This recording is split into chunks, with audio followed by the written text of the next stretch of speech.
ବନ୍ଧୁଗଣ ଏବେ ଶୁଣନ୍ତୁ, ଆଜିର ଭିଡିଓରେ ଆମେ ଆପଣମାନଙ୍କୁ ଜଣାଇବୁ ବେଲଗଛ ଘରର କେଉଁ ଜାଗାରେ ରହିଲେ ଧନର ବର୍ଷା ହୋଇଥାଏ ଏବଂ ଘରର କେଉଁ ଜାଗାରେ ରହିଲେ ସର୍ବନାଶ ହୋଇଥାଏ। ବନ୍ଧୁଗଣ ଆସନ୍ତୁ ଜାଣିବା ବେଲଗଛକୁ ଗୃହରେ କେଉଁଠି ଏବଂ କିପରି ରଖିଲେ ବାସ୍ତୁଦୋଷ ଦୂର ହେବା ସହ ଗୃହରେ ଧନର ବର୍ଷା ହୋଇଥାଏ। ବେଲଗଛ ଗୋଟେ ଏମିତି ଗଛ ଯିଏକି ସମସ୍ତ ସଂସାରର ଦୁର୍ଲଭ ଅଟେ। ତାର ଦିବ୍ୟତା, ତାର ଦୁର୍ଲଭତା, ତାର ଅସୋଧ୍ୟ ଗୁଣ, ତାର କ୍ଷମତା ପାଇଁ ସମସ୍ତ ଦେବୀ ଦେବତା ଏବଂ ସମସ୍ତ ମନୁଷ୍ୟ ଜାତିର ପ୍ରିୟ ଏବଂ ଆଦରଣୀୟ ହୋଇଥାଏ। ପୁରାଣ ଶାସ୍ତ୍ର ଅନୁସାରେ ଏହି ଗଛର ସୃଷ୍ଟି ମା ଲକ୍ଷ୍ମୀଙ୍କର ଅଂଶରୁ ହୋଇଅଛି, ଯାହାକି ଆପଣମାନେ ଅଳ୍ପ ବହୁତ ଜାଣିଥିବେ। ତେବେ ଆସନ୍ତୁ ଏହା ଜାଣିବା ପୂର୍ବରୁ କିଛି ହିତବାଣୀ ମନେ ରଖିବା। ଧ୍ୟାନ କରିବା ସମୟରେ ମାଳା ଗଡ଼ାଇବା ଦ୍ୱାରା ମଙ୍ଗଳକାରୀ ହୋଇଥାଏ ଏବଂ ମନ ସ୍ଥିର ହେବା ସହିତ ସମର୍ପଣ ଭାବ ଜାଗ୍ରତ ହୋଇଥାଏ। ତୃତୀୟ ନେତ୍ର ଥିବା ଦେବାଦେବୀଙ୍କୁ ଭକ୍ତି ଏବଂ ନିଷ୍ଠାର ସହିତ ପୂଜା ଅର୍ଚ୍ଚନା କରିବା ଦ୍ୱାରା ଅବିଳମ୍ବେ ସମସ୍ୟା ସମାଧାନ ହୁଏ ଏବଂ ସମସ୍ତ ମନସ୍କାମନା ପୂର୍ଣ୍ଣ ହୋଇଥାଏ।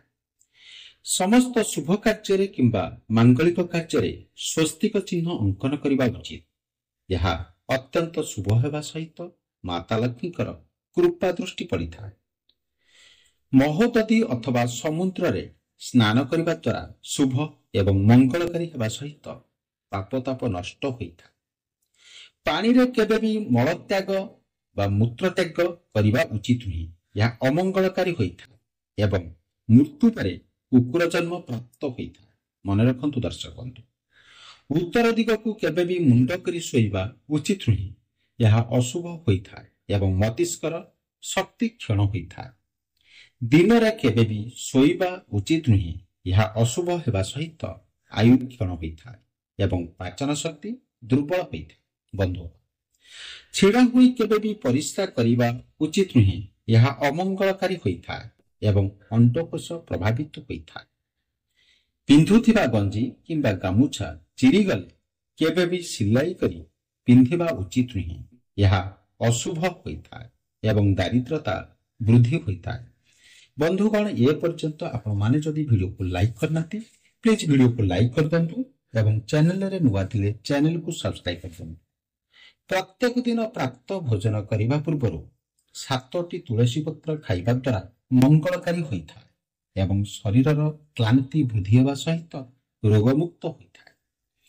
ପ୍ରତ୍ୟେକ ଦିନ ଶଯ୍ୟା ତ୍ୟାଗ କରିବା ପରେ ଗୁରୁଜନ ଏବଂ ଇଷ୍ଟଦେବଙ୍କୁ ପ୍ରଣାମ କରିବା ଉଚିତ, ଏହା ମଙ୍ଗଳକାରୀ ହୋଇଥାଏ ବନ୍ଧୁଗଣ ଏବଂ ବାଧା ବିପତ୍ତିରୁ ରକ୍ଷା ମଧ୍ୟ ମିଳିଥାଏ। ସନ୍ଧ୍ୟା ସମୟରେ ଶୋଇବା, ପଢ଼ିବା କିମ୍ବା ଭୋଜନ କରିବା ନିଷେଧ ହୋଇଥାଏ ଏବଂ ରାତିରେ ଓଦା ପାଦରେ କେବେ ବି ଶୋଇବା ଉଚିତ ନୁହେଁ, ଏହା ଦ୍ୱାରା ଧନହାନି ହୋଇଥାଏ।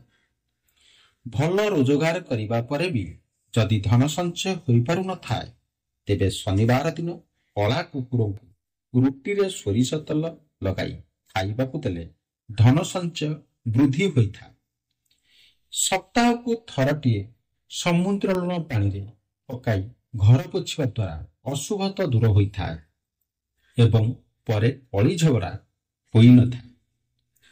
ପ୍ରତ୍ୟେକ ଦିନ ମହାଲକ୍ଷ୍ମୀଙ୍କୁ ଧ୍ୟାନ କରି ଶୁଦ୍ଧ କେଶର ତିଲକ ଲଗାଇବା ଉଚିତ, ଯାହାଦ୍ୱାରା ଧନ ଲାଭର ସମ୍ଭାବନା ବୃଦ୍ଧି ହୋଇଥାଏ। ପ୍ରତ୍ୟେକ ଶନିବାର ଦିନ ଓସ୍ତ ଗଛ ମୂଳରେ ତେଲର ଦୀପ ଜାଳିବା ଦ୍ୱାରା ଶୁଭ ଏବଂ ମଙ୍ଗଳକାରୀ ହୋଇଥାଏ। ତା ସହିତ ଧନ ଲାଭ ହେବାର ସମ୍ଭାବନା ବୃଦ୍ଧି ହୋଇଥାଏ। ଯେଉଁ ଘରେ ମାଦକ ଦ୍ରବ୍ୟର ସେବନ, ସ୍ତ୍ରୀ ଲୋକଙ୍କର ଅପମାନ, ତାମସିକ ଭୋଜନ, ଅନୈତିକ କାର୍ଯ୍ୟକୁ ମହତ୍ତ୍ୱ ଦିଆଯାଏ, ସେମାନଙ୍କର ଧନ ଡାକ୍ତରଖାନା, ଜେଲଖାନା ଏବଂ ପାଗଳଖାନାରେ ଖର୍ଚ୍ଚ ହୋଇଥାଏ। ହଁ ବନ୍ଧୁଗଣ, ମନେ ରଖନ୍ତୁ, ଦେବୀ ଦେବତାଙ୍କର ଫଟୋ କିମ୍ବା ମୂର୍ତ୍ତି ଘରର ନୈಋତ୍ୟ କୋଣ ଅଥବା ଦକ୍ଷିଣ ପଶ୍ଚିମ କୋଣରେ କେବେ ବି ରଖିବା ଉଚିତ ନୁହେଁ। ମନେ ରଖନ୍ତୁ, ଏହା ଅଶୁଭ ହୋଇଥାଏ ଏବଂ କୋର୍ଟ କଚେରୀ ମାମଲା ଦେଖା ଦେଇଥାଏ। ବନ୍ଧୁଗଣ, ଏ ପର୍ଯ୍ୟନ୍ତ ଆପଣମାନେ ଯଦି ଏ ଭିଡ଼ିଓକୁ ଲାଇକ୍ କରିନାହାନ୍ତି, ଭିଡ଼ିଓକୁ ଲାଇକ୍ କରିଦିଅନ୍ତୁ ଏବଂ ଚ୍ୟାନେଲରେ ନୂଆ ଥିଲେ ଚ୍ୟାନେଲକୁ ସବସ୍କ୍ରାଇବ କରିଦିଅନ୍ତୁ।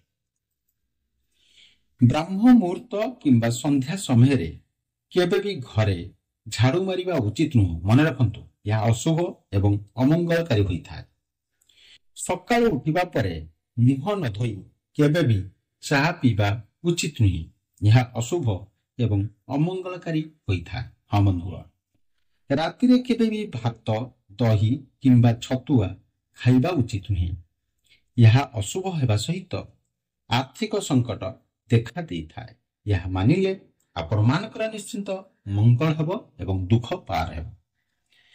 ବାସ୍ତୁ ବିଜ୍ଞାନ ଅନୁସାରେ ପଞ୍ଚମୁଖୀ ହନୁମାନଙ୍କର ମୂର୍ତ୍ତି ଘରେ ରଖିବା ଦ୍ୱାରା ଉନ୍ନତି ହୋଇଥାଏ। ବନ୍ଧୁଗଣ ମନେ ରଖନ୍ତୁ, ଏବଂ ଧନ ସମ୍ପତ୍ତିର ବୃଦ୍ଧି ମଧ୍ୟ ହୋଇଥାଏ।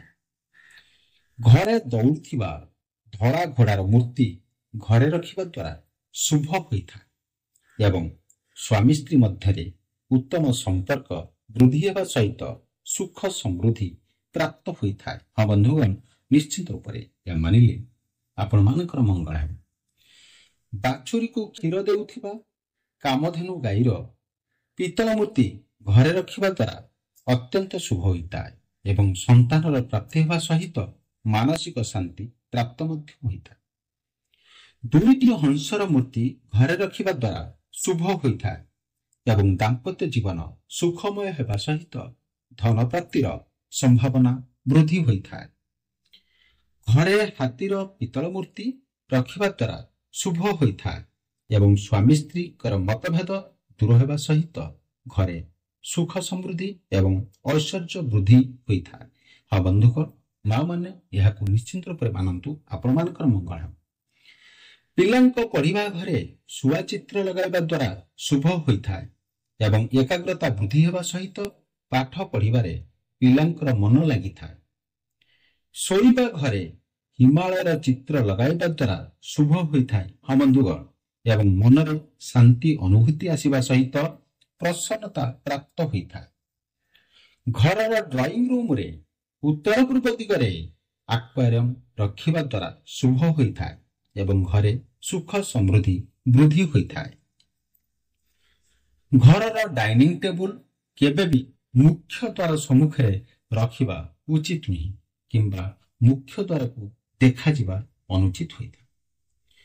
ଘରର ମୁଖ୍ୟ କୋଠରୀ ସମ୍ମୁଖ କାନ୍ଥରେ ଉଦୟ ହେଉଥିବା ସୂର୍ଯ୍ୟଙ୍କର ଚିତ୍ର ଲଗାଇବା ଉଚିତ।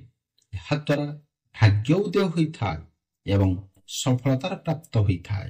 ବନ୍ଧୁଗଣ ମନେ ରଖନ୍ତୁ, ଏହା ମାନିଲେ, ଏହା କଲେ ଆପଣମାନଙ୍କର ନିଶ୍ଚିନ୍ତ ମଙ୍ଗଳ ହେବ, ଆପଣମାନଙ୍କର ମନସ୍କାମନା ପୂର୍ଣ୍ଣ ହେବ। ଘରର ଶୟନ କକ୍ଷରେ କେବେ ବି କୌଣସି ଗଛ କିମ୍ବା ଜଳ ସମ୍ପର୍କିତ ଜିନିଷ ରଖିବା ଉଚିତ ନୁହେଁ। ଏହା ଅଶୁଭ ହୋଇଥାଏ। ଗ୍ରହଣ ଲାଗିଥିବା ସମୟରେ ଲବଙ୍ଗ କିମ୍ବା ଗୁଜୁରାତି ଭସ୍ମ ପ୍ରସ୍ତୁତ କରି ମୁଣ୍ଡରେ ମାରିଲେ ସମସ୍ତ କାର୍ଯ୍ୟ ସଫଳ ହୁଏ। ବନ୍ଧୁଗଣ ମନେ ରଖନ୍ତୁ, ଘରର ମୁଖ୍ୟ ଲୋକଙ୍କର ବେଡରୁମ ଉତ୍ତର ଦିଗରେ କରନ୍ତୁ ନାହିଁ କେବେ ହେଲେ, ଏହା ଅମଙ୍ଗଳ ହୋଇଥାଏ। ବନ୍ଧୁଗଣ, ଏବେ ଆସନ୍ତୁ ଜାଣିବା ବେଲଗଛ ଗୃହରେ କେଉଁ ଦିଗରେ ରହିଲେ କଣ ସବୁ ଲାଭ ମିଳିଥାଏ। ବନ୍ଧୁଗଣ, ଏ ପର୍ଯ୍ୟନ୍ତ ଯଦି ଆପଣମାନେ ଭିଡିଓକୁ ଲାଇକ୍ କରିନାହାନ୍ତି, ପ୍ଲିଜ ଭିଡିଓକୁ ଲାଇକ୍ କରିଦିଅନ୍ତୁ। ଚ୍ୟାନେଲରେ ନୂଆ ଥିଲେ ଚ୍ୟାନେଲକୁ ସବସ୍କ୍ରାଇବ କରିଦିଅନ୍ତୁ। ଏବେ ଶୁଣନ୍ତୁ, ବେଲଗଛ ଉତ୍ତର କିମ୍ବା ଉତ୍ତର ପୂର୍ବ ଈଶାନ୍ୟ କୋଣରେ ରହିଲେ ଧନ ବୃଦ୍ଧି ହୁଏ କିମ୍ବା ଅର୍ଥର ଅଭାବ ରହିନଥାଏ ଏବଂ ଅଭାବ ଥିଲେ ଧନର ଆଗମନର ବାଟ ଖୋଲିଥାଏ। ଘରର ପୂର୍ବ ଦିଗରେ ବେଲଗଛ ରହିଲେ ଗୃହରେ ଶାନ୍ତି ବଜାଇ ରଖିଥାଏ। ତାପରେ ଦର୍ଶକ ବନ୍ଧୁ ଶୁଣନ୍ତୁ, ଘରର ପଶ୍ଚିମ ଦିଗରେ ଏହି ବେଲଗଛ ରହିଲେ ସୁସନ୍ତାନ ପ୍ରାପ୍ତ ହୋଇଥାଏ। ବନ୍ଧୁଗଣ ମନେ ରଖନ୍ତୁ, ଏହା ମାନିଲେ ଆପଣମାନଙ୍କର ମଙ୍ଗଳ ହେବ, ଆପଣମାନଙ୍କର ଘରେ ସୁଖ ଶାନ୍ତିର ବାତାବରଣ ସୃଷ୍ଟି ହେବ। ଘରର ଦକ୍ଷିଣ ଦିଗରେ ଏହି ବେଲଗଛ ରହିଲେ ଦୁର୍ଘଟଣା ଜନିତ ସମସ୍ୟା ଦୂର ହୋଇଥାଏ।